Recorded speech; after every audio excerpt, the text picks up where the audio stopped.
Plans to build 2,000 new homes across Birmingham over the next 5 years have been approved by the City Council.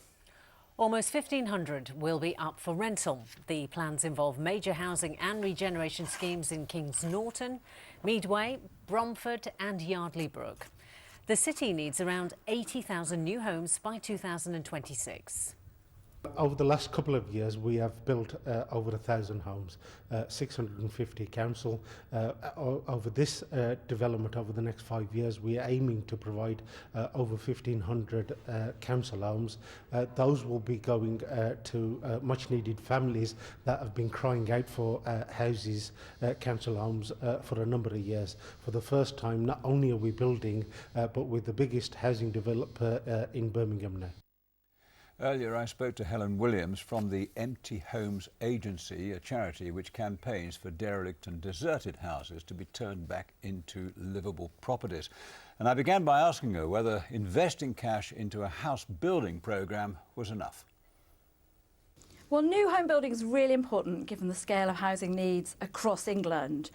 But we're also making the case for bringing empty properties back into use. Across England as a whole, there are about 200,000 homes that have been empty for 6 or more months.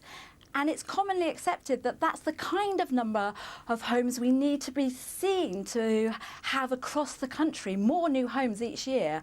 So we are making the case for those homes to be brought back into use for people in housing need. And recently we did a poll of the public, and the public sort of saw the case. 78% of the public said they thought government should give a higher priority to bringing empty homes back into use.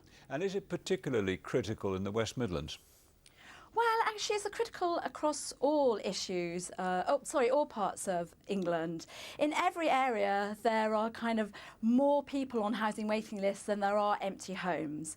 And people just see the injustice of property sitting empty when it could be brought back into use. And there have been some incredibly successful schemes where housing associations and local authorities have been buying up and leasing those empty properties and making sure they can be let out as affordable housing. I mean, one very good example that we have in this part of the world is in Stoke-on-Trent, where a whole row of houses were sold for £1 a time. Yeah.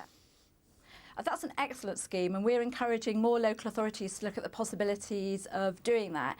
It's especially important in areas where properties have been empty for some time, and I've really seen how it can work in terms of attracting people back into neighbourhoods and how those homes can be turned into really attractive housing that people do want to live in. So I really, really hope we see more councils adopt that approach. That's Helen Williams from the Empty Homes Agency speaking to Bob earlier today.